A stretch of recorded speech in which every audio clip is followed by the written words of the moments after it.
लोकसभा चुनाव 2024 के लिए भारतीय जनता पार्टी की तरफ से अपने 195 कैंडिडेट्स की लिस्ट जारी कर दी गई है। जब ये लिस्ट जारी नहीं हुई थी तो हर कोई ये सोच रहा था कि आखिर वो कौन से लोग होंगे जिनको इस बार टिकट मिलेगा, कौन से लोग होंगे जिनका पत्ता कटेगा और वो कौन से कैंडिडेट होंगे जो इस बार चुनावी मैदान में उतरेंगे। जब 195 उम्मीदवारों की लिस्ट जारी की गई तो कई ऐसे लोग थे जो बहुत नाराज हो गए जिन्हें टिकट नहीं मिला, कई ऐसे युवा थे जिन्हें मौका दिया गया, कई ऐसी महिलाएं थी जिन्हें मौका दिया गया, लेकिन हर किसी की नजर एक कैंडिडेट पर टिक गई और वो था भारतीय जनता पार्टी का एक अकेला मुस्लिम कैंडिडेट। देखिए, इसके बारे में सबसे पहले मैं आपको बताती हूँ कि आखिर वो कैंडिडेट कौन है। वो है डॉक्टर अब्दुल सलाम।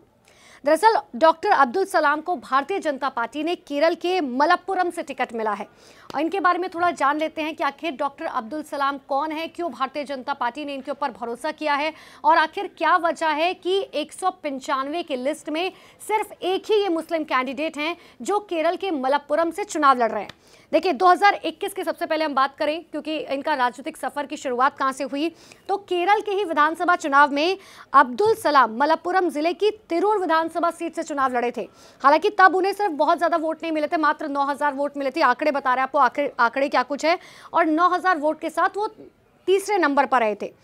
जबकि जीते कौन थे उस वक्त? इंडियन यूनियन मुस्लिम लीग यानी कि IUML के कुरुकोली मोइनुद्दीन उस वक्त जो है वो ये चुनाव जीत जाते हैं।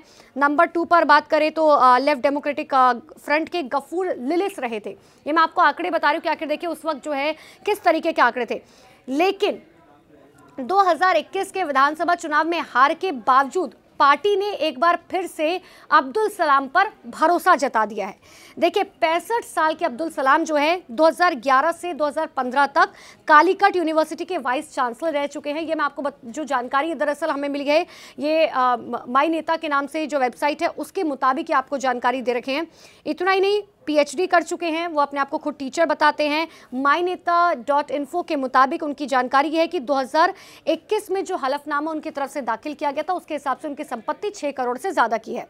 जब वो वाइस चांसलर बने थे उनका नामांकन यूनाइटेड डेमोक्रेटिक फ्रंट यानी कि UDF की तरफ से किया गया था, जिस पर कांग्रेस की पकड़ थी। हमने हालांकि बाद में जो है देखा भी कि आखिर पद से रिटायर होने के बाद 2019 में उन्होंने भारतीय जनता पार्टी का दामन थाम लिया और 2021 में भारतीय जनता पार्टी ने उनके पर भरोसा जताया और उनको विधानसभा का चुनाव लड़ाया, लेकिन वो हार गए थे।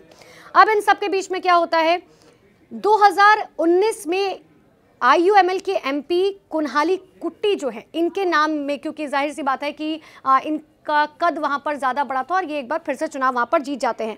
लेकिन 2021 में कुन्हाली कुट्टी जो है वो विधायकी का चुनाव लड़ते हैं, जीते और फिर सांसद जो है वो बने भी। लोकसभा का चुनाव भी उनकी तरफ से लड़ा गया था और लेकिन बाद में उनकी तरफ से इस्तीफा दे दिया गया। अब आप ये समझिए, इस्तीफा दे दिया तो जाहिर सी बात है उपचुनाव होने थे। अब उपचुनाव के बाद क्या होना था? अब उपचुनाव में एक बार फिर से IUML के जो प्रत्याशी हैं यानी कि अब्दुस्मद समादनी वो जो है चुनाव जीतते हैं। हालांकि उन्हें उस वक्त भारतीय जनता पार्टी के AP अब्दुल्ला कुट्टी जो है वो रहे थे, 6% उनको वोट मात्र मिले थे। लेकिन इन सबके बीच में ये आपने जान लिया कि आखिर अब्दुल सलाम कौन है, वाइस चांसलर रह चुके हैं, भारतीय जनता पार्टी दूसरी बार भरोसा जता रही है, विधायकी का चुनाव लड़ चुके हैं। लेकिन सबसे इंपॉर्टेंट ये है कि आखिर वजह क्या है कि भारतीय जनता पार्टी ने इस तरीके से भरोसा जो है वो एक बार फिर से डॉक्टर अब्दुल सलाम पर क्यों जताया है। तो देखिए, ये है मुस्लिम वोटर बैंक।